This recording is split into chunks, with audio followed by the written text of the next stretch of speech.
European commercially, it's a European commercially owned, it's a European commercial brand.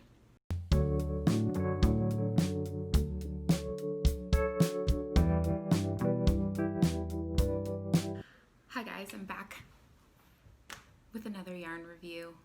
I closed the windows, it's very hot today, so we'll see if I can do this very quickly.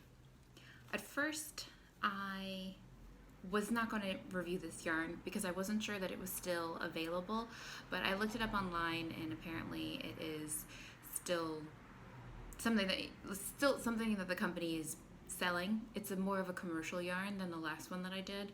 I felt like the Chelsea Luxe was like a little bit inaccessible for the masses, and this is more appropriate to the weather right now.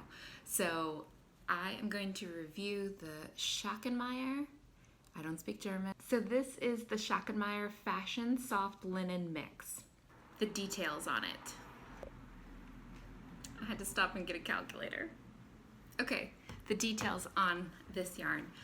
I paid $3.23 a ball for this one via Love Crafts. I think usually it does retail around $3.50 to $3.99.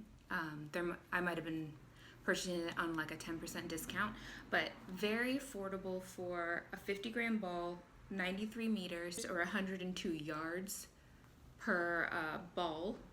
And then it is 70% viscose and 30% linen. So this is a yarn that is going to drape nicely. Hopefully it's not going to grow too much because the linen isn't very elastic. Okay, so what else? Schachenmayr is a internationally owned brand in that it seems to be made in Turkey. It seems to be German and UK affiliated from like the really fast search I did. So this is the colorway 53. I have noticed it's not on their site anymore, so I think this might be a discontinued color, which is why possibly I got it so cheap, or why possibly I got it at a discount. But they do have 23 different colors and it's still on their site, so still available for purchase, although I got mine from Love Crafts, and generally Schachenmayr's not a hard brand to find. But so that's what we're gonna talk about today. I have knit a lot of this already, so I am going to switch to a different view to show you some things about this yarn that I've noticed.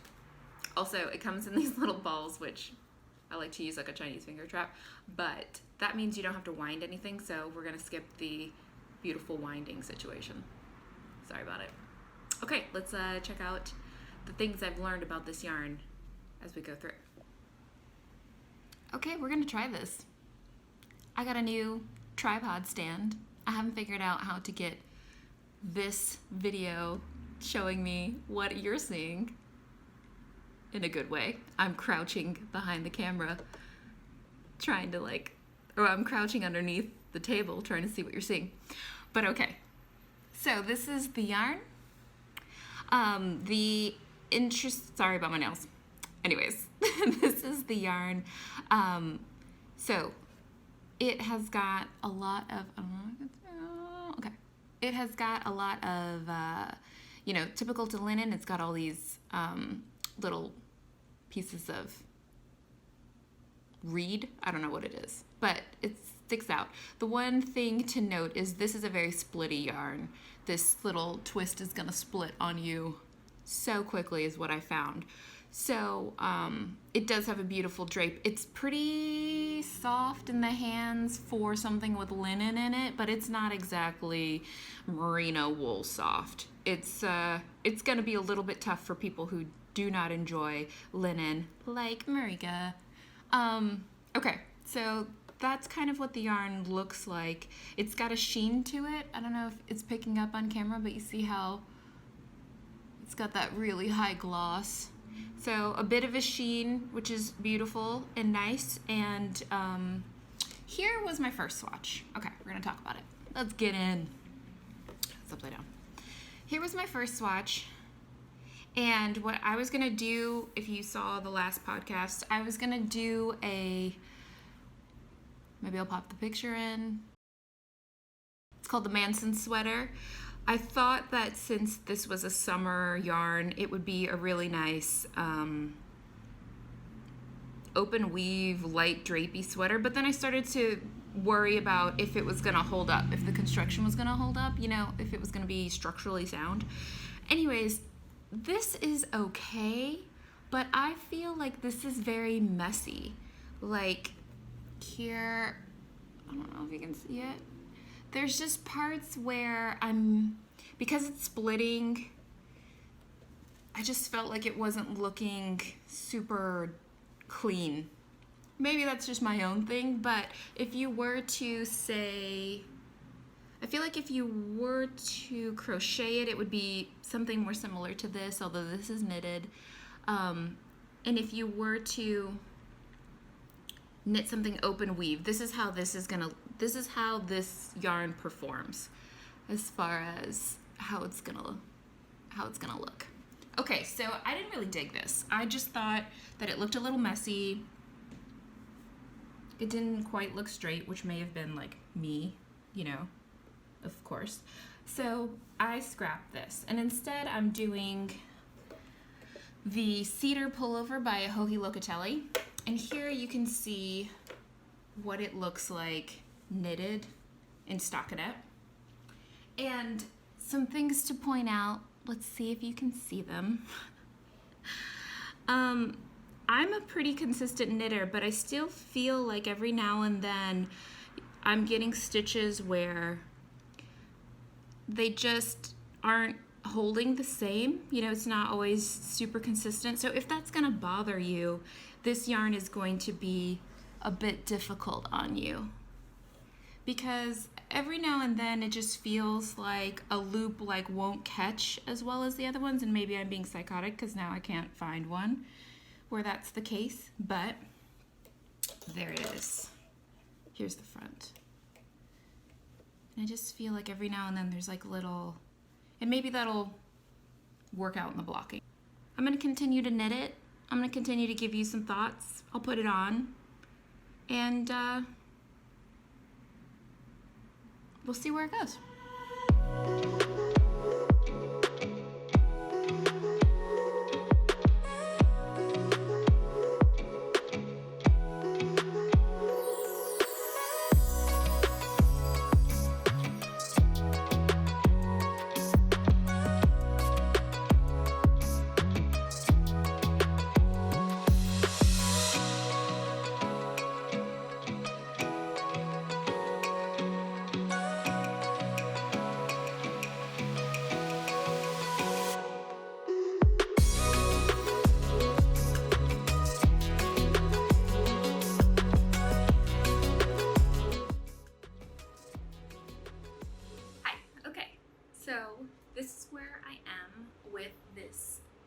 Pullover, and you'll see there is plenty of drape.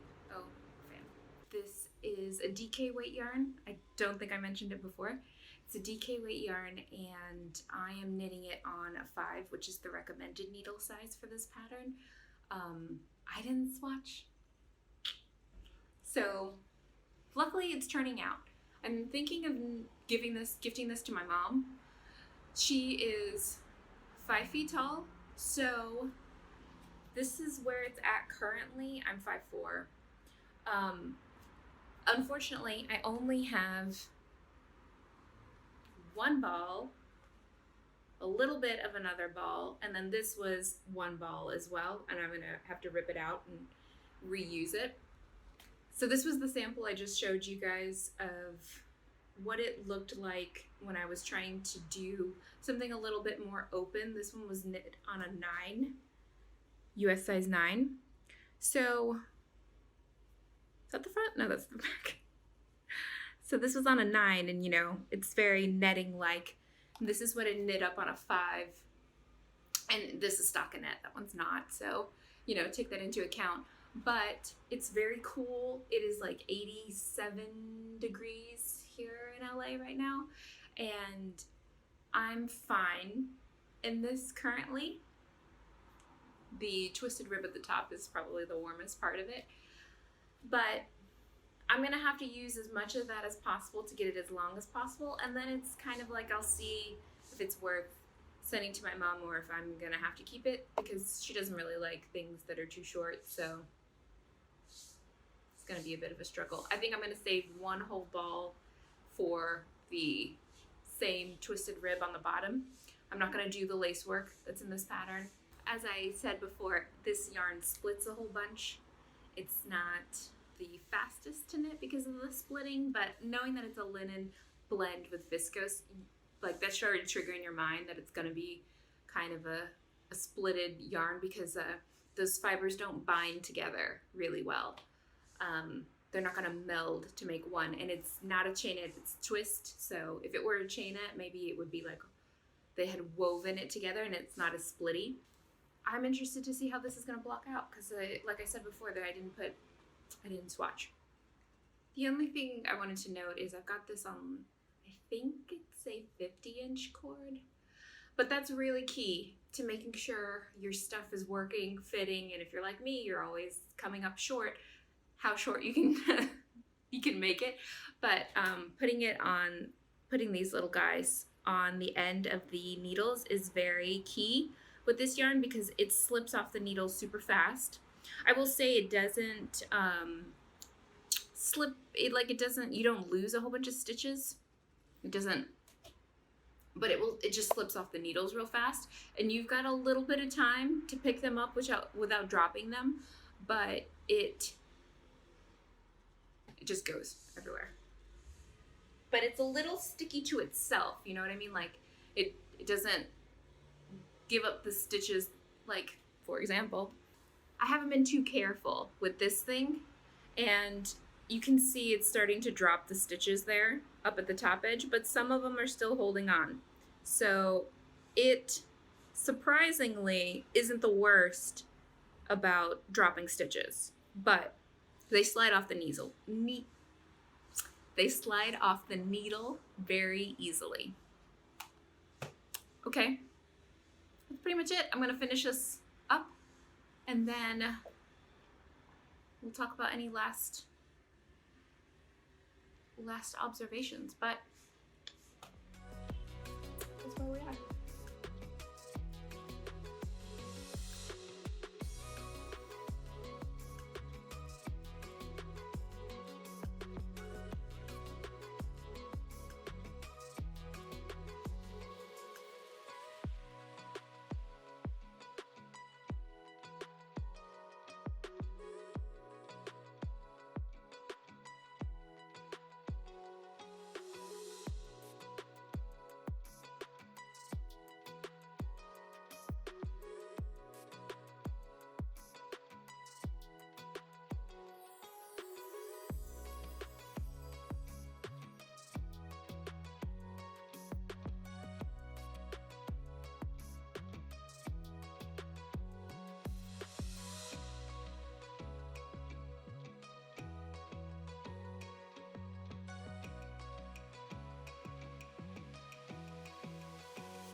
Okay, so this is my recap of the Schachenmayr the Schachenmayr Fashion Soft Linen Mix. Why is the name so long? I don't know. This is 70% viscose, 30% linen. Texture-wise, this is a very, this is the yarn that you need to be a little cognizant of your tension with. As I showed you at the beginning, I started with a different pattern, and it was a ribbed pattern. It looked messy because it's like 6 or 7 plies all spun together. It will split on you very fast, and when that's happening, you get a lot of like stray little loops, and I just felt like, because the pattern had so much variation in it, those little things poking out, like they weren't as easy to see, it wasn't as easy to catch. And so switching to this just basically stockinette pattern was definitely the right choice with this yarn. I'm not saying that you couldn't do it, I'm just saying like I didn't have it in me to like keep all of that in mind and like fix it all. Also, as far as the weight, the summer quality of this yarn, it is, so in comparison to my crop mesh top that I did in that Naco Fiore, which was a cotton and viscose blend, or cotton and bamboo blend, this viscose and linen blend is heavier. I can feel the weight of it like on my shoulders, on my back, and I can feel it kind of on me, versus that cotton bamboo blend, it's so light, I don't even feel the weight of it. So it has a weight to it, but it's not heavy, it's not hot as far as temperature goes. And it does have a lovely like drapiness. It floats away from the body. I've got larger biceps, and I love how this is kind of, it's not tight, it's not pulling against me. Part of that is also, this yarn is not going to give you any type of shape. So if you're working on a pattern that has shaping, don't use this yarn. It's not going to work. You want to do something like lighter, square, boxy, that kind of stuff. Price point could not be better. This whole shirt cost me $25.83, and I'm sure I said it before, but I'm going to say it again. Crazy to get a handmade product that is as much as you would spend for a sweater somewhere, you know, like a commercial retail space. And also, I don't know if you can see, but like it has memory. If you pick at it, so like if you knit with it, do not put it on a hanger. But I mean, sacrilege, I know, nobody would do it, but I'm just saying, it has memory. If you pinch it, like it stays there, pinched. So you can rub it out, but just so you know, that happens. So if you fold it in a weird way, it's gonna like have those folds in it, or if you put it on a hanger, you're gonna have definite like holes poked in it or something. But in general, I would say it's a great value for yarn. It's a little scratchy. It is a little weighty. It's cool though. And it's got a nice drape and sheen to it. Oh, it's machine washable. So cheap. I mean, cost effective. Word police, sorry. Cost effective, machine washable, summer appropriate. I mean, it's hitting a lot of boxes, right? So all of that is working out well. If we, again, not on a star system, but would I knit with this one again? I'm not sure. This really isn't my color. For me, would I knit with this yarn again? I don't know, but I do recommend it. I hope this was a little bit informative and not redundant to the conversations me and Marika have. But if it is, let me know in the comments. If it's interesting and you want me to keep doing them, let me know in the comments. But I had some constructive comments on the last one. Hopefully I learned something, and if you have any more constructive comments, again, let me know. Okay, thanks so much. Bye.